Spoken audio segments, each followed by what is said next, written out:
Hello class 10th, welcome to Ashish coaching classes. My name is Rupali Bhardwaj. आज का topic आपके लिए मैं रेस्पिरेशन का लेके आई हूँ।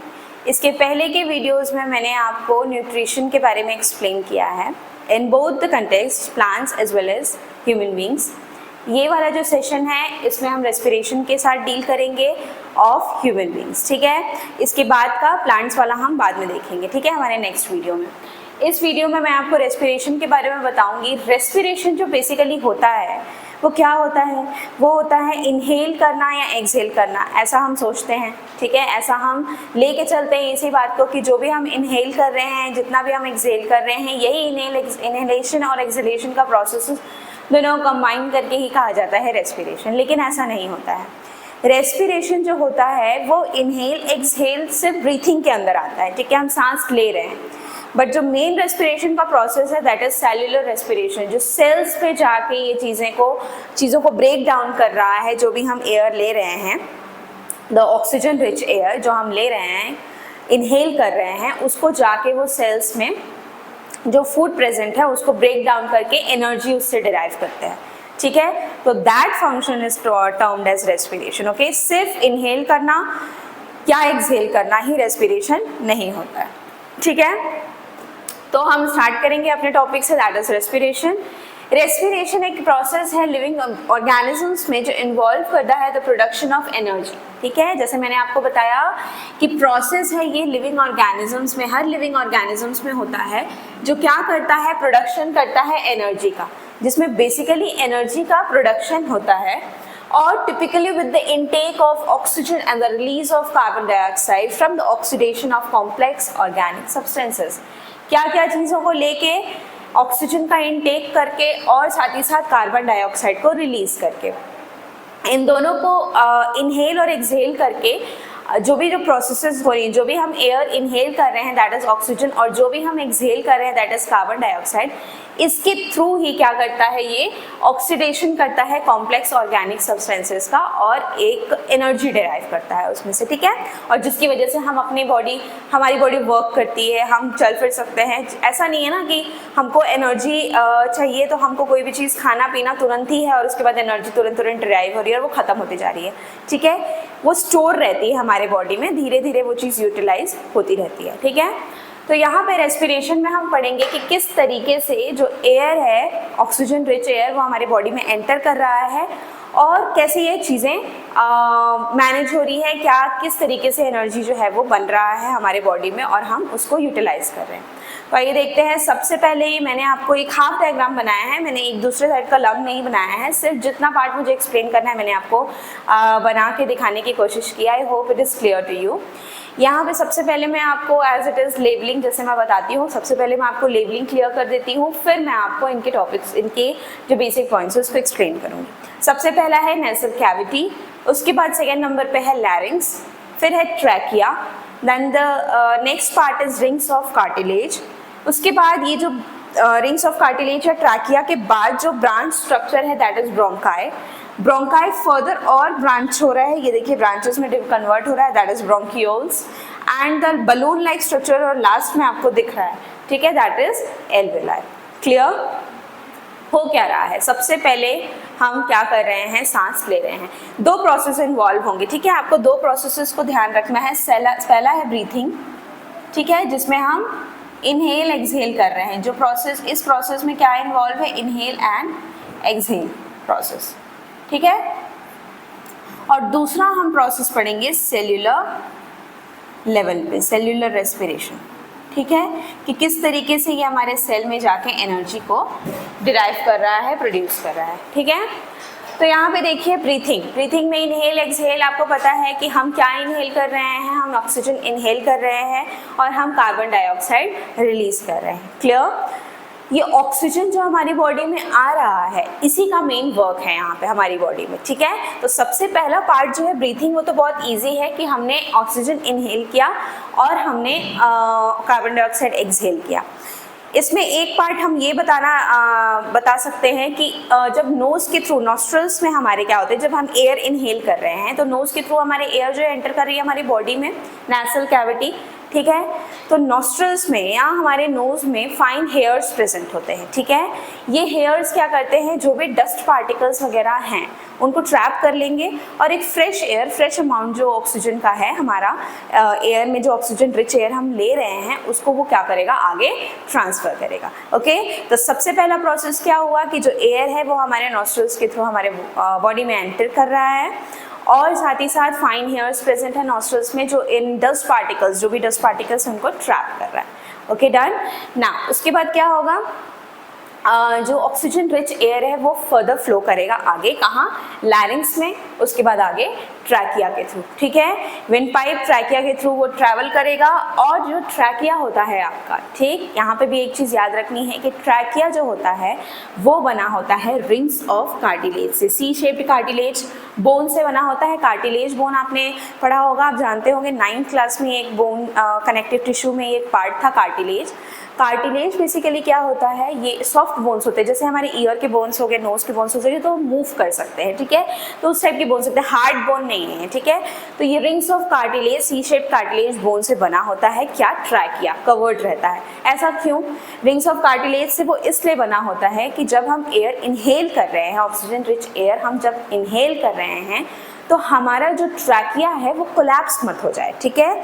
उसको कोलैप्स होने से बचाने के लिए वो ट्रैकिया जो है रिंग्स ऑफ कार्टिलेज के थ्रू प्रोटेक्टेड रहता है, ताकि वो कोलैप्स मत हो, चिपक मत जाए आपस में, ठीक है, चोक हो जाएगा नहीं तो क्या, ठीक है। तो इस वजह से ये रिंग्स ऑफ कार्टिलेज के थ्रू बना होता है। नाउ नेक्स्ट क्या हुआ, एयर एंटर किया, प्रोसेस सीधी सीधी चली आ रही है एक फ्लो चार्ट के जैसे ही, नेसल कैविटी से लेरिंग्स, लेरिंग्स से ट्रैकिया, ट्रैकिया से ब्रोंकाई की तरफ गया, ठीक है। रिंग्स ऑफ कार्टिलेज तो उसके ऊपर प्रेजेंट है, ये जो hard like this circular structure मैंने बनाया है that is rings of cartilage. अब नेक्स्ट प्रोसेस क्या हुआ, अब ये एयर क्या होगा, ये डिवाइड होगा, यानी दोनों लंग्स में एंटर करेगा, किसके थ्रू, ब्रोंकाई के थ्रू। ये जो ब्रोंकाई है आपका, ये क्या करेगा, इसके थ्रू, अब ये ब्रांच स्ट्रक्चर है, इसके थ्रू जो एयर होगा वो लंग्स में एंटर करेगा। डन। अब नेक्स्ट प्रोसेस, जो मेन प्रोसेस है वो अब काम आएगा। अब क्या होता है कि जैसे ही यहाँ से एयर जो है, ऑक्सीजन रिच एयर आपकी एंटर होती है, तो इन ब्रांच स्ट्रक्चर में ये एंटर करती है, जो फर्दर ब्रांच स्ट्रक्चर का नाम क्या है, ब्रोंकियोल्स, ठीक है। कंफ्यूज नहीं होना है, जो मेन ट्रैकिया है, ट्रैकिया जब दो पार्ट्स में डिवाइड हो रहा है, क्या हो रहा है, ट्रैकिया आया, ट्रैकिया दो पार्ट्स में डिवाइड हुआ, that is bronchi, and the bronchi is further divided into branches that is called as bronchioles। फिर हम बताएंगे कि bronchioles जो होता है वो further और divided होता है या फिर end up होता है एक balloon like structure से, ठीक है, जिसको बोलते हैं alveoli। क्या है ये balloon like structure, जिसको बोलते हैं alveoli। मेन काम जो है वो हमारा एल्वेलाई का ही है, ठीक है। बाकी तो चीज़ें जो है वो एयर को बस एक जगह से दूसरी जगह ट्रांसपोर्ट कर रही है, जाने का काम हो रहा है यहाँ पे। अब देखिए एल्वेलाई के पास जब एयर पहुँच गया तो क्या होगा, ठीक है। आपको दिख रहा है ये एक बलून लाइक स्ट्रक्चर है, तो मैं यहाँ पे एक एल्वेलाई बनाऊंगी आपके लिए। ये एक बलून लाइक स्ट्रक्चर है एल्वेलाई, इसको मैंने थोड़ा जूम करके बना दिया, इसी पार्ट को थोड़ा जूम करके बता दिया है क्योंकि इसी पार्ट में एक्सप्लेनेशन करना है। अब एल्वेलाई में क्या होगा, एल्वेलाई के साइड में क्या होते हैं, यहाँ ब्लड वेसल्स होते हैं, ठीक है। एल्वेलाई के किनारे किनारे प्रेजेंट होते हैं ब्लड वेसल्स, ठीक। ब्लड वेसल्स हैं तो जाहिर सा बात है यहाँ क्या प्रेजेंट होगा, ब्लड प्रेजेंट होगा, ठीक है। तो लंग्स के थ्रू हमारा क्या आया, ऑक्सीजन रिच ब्लड आया, अरे सॉरी एयर आया, ओके। ऑक्सीजन रिच एयर जो है वो यहाँ से एंटर किया, क्लियर। पहले से एल्वेलाई में कुछ अमाउंट में कार्बन डाइऑक्साइड जो था वो प्रेजेंट था। अब ऐसा तो नहीं है कि हम जो इनहेल कर रहे हैं, जो एयर इनहेल कर रहे हैं वो हम फिल्टर करके इनहेल कर रहे हैं कि हमें ऑक्सीजन ही लेना है सिर्फ, ठीक है। कुछ अमाउंट में तो कार्बन डाइऑक्साइड आएगा ही साथ में, लेकिन ऑक्सीजन का अमाउंट ज़्यादा रहेगा। तो ऑक्सीजन जो है वो हमारे एल्वेलाई में तो एंटर कर दिया, कुछ पहले से एल्वेलाई में कार्बन डाइऑक्साइड प्रेजेंट था, कुछ इस जो इनहेल हमने किया एयर उसके साथ आया, ठीक है। यानी ऑक्सीजन कार्बन डाइऑक्साइड दोनों क्या किए, आ गए, पर कंसंट्रेशन जिसमें ऑक्सीजन का ज़्यादा रहेगा और कार्बन डाइऑक्साइड का थोड़ा कम रहेगा एज कम्पेयर टू ऑक्सीजन, ठीक है।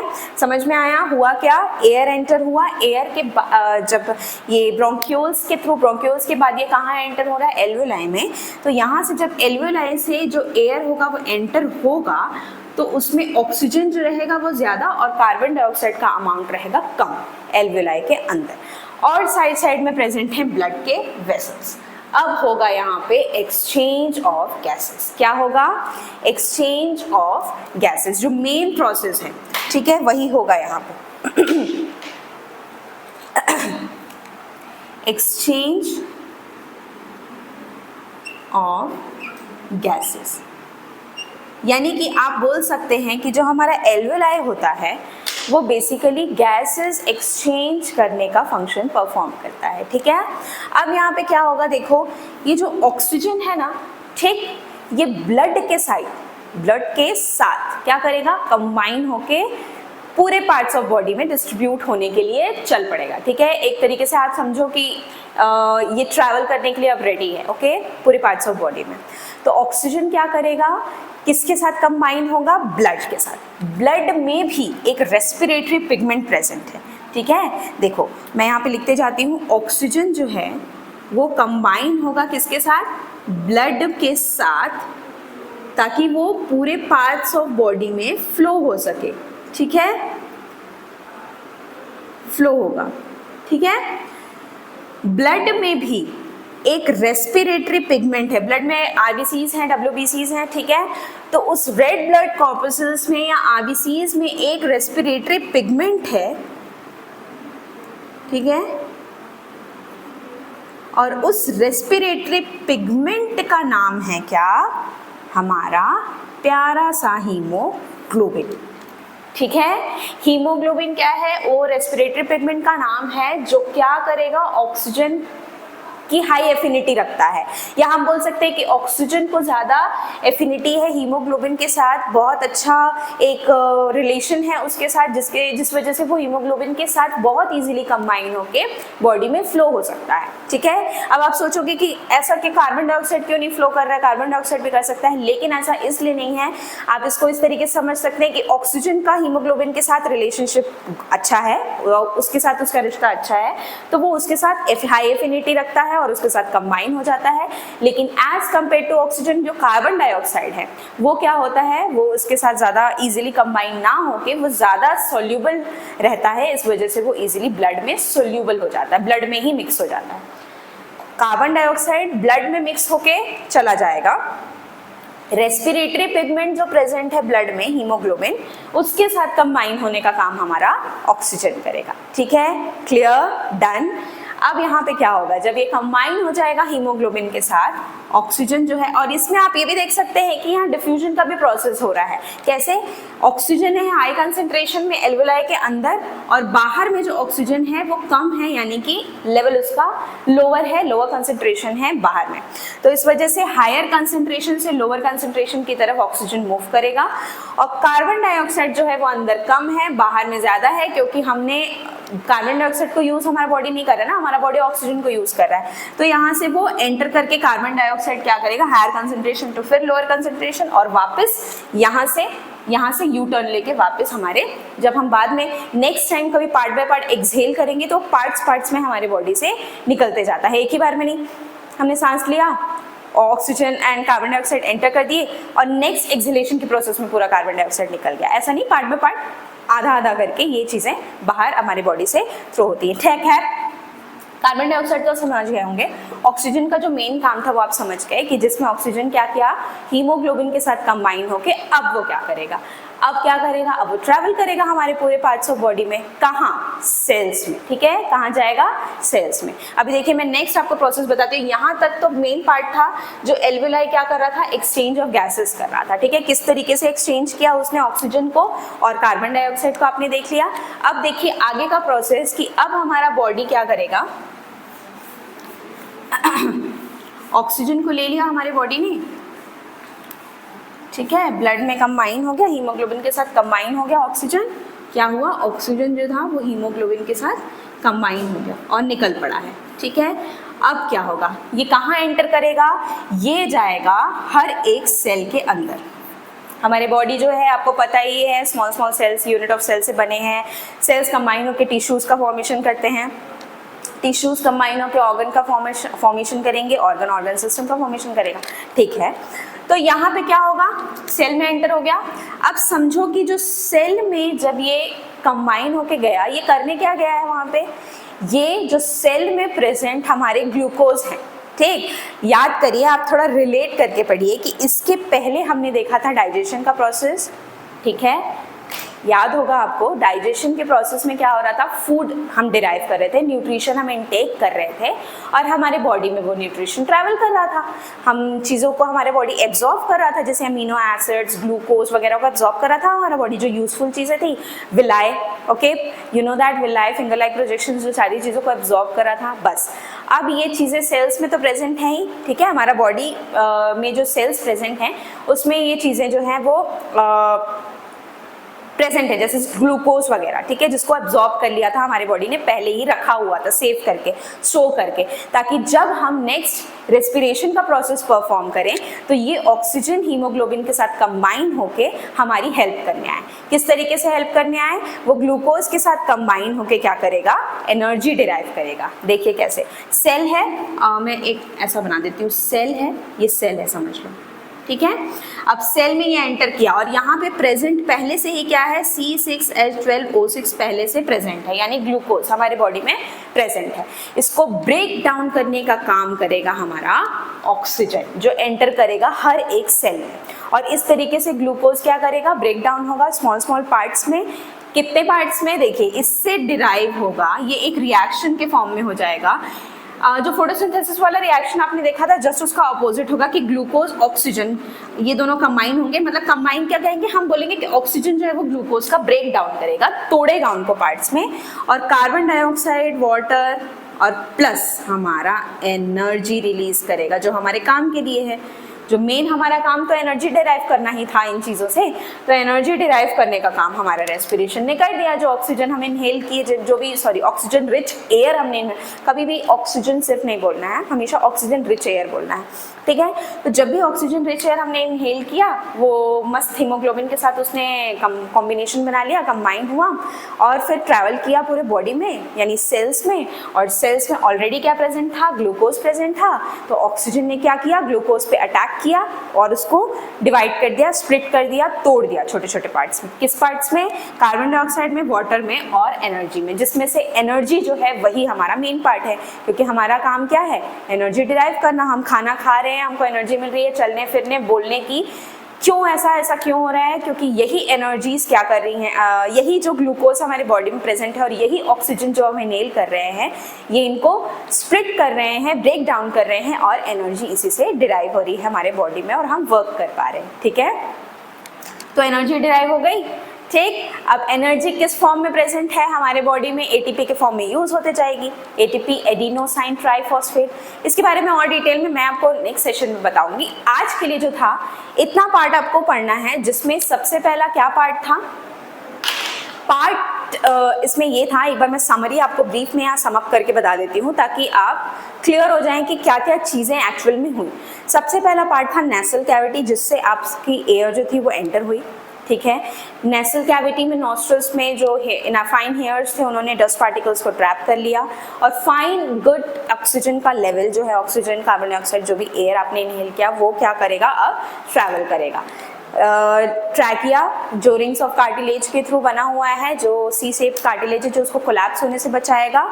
फिर वो आगे ट्रांसफर करेगा किसमें, ब्रोंकाई, ब्रोंकाई से ब्रोंकियोल्स, ब्रोंकियोल से एल्वुलाई, और एल्वुलाई में ये सेम फंक्शन होगा क्या, एक्सचेंज ऑफ गैसेस, जहाँ पे आपने देखा कि किस तरीके से ऑक्सीजन एंटर किया, ऑक्सीजन एंटर हो रहा है, कार्बन डाइऑक्साइड भी कुछ अमाउंट में एंटर हो रहा है, और किस तरीके से कार्बन डाइऑक्साइड जो है वो सॉल्युबल होके ब्लड में फ्लो कर रहा है, और ऑक्सीजन जो है वो हीमोग्लोबिन, एक रेस्पिरेटरी पिगमेंट प्रेजेंट है हमारे ब्लड में, उसके साथ कंबाइन होकर सेल्स में जा रहा है, और सेल्स में जाने के बाद क्या कर रहा है, ये ग्लूकोज को ब्रेक डाउन करके एनर्जी डिराइव कर रहा है।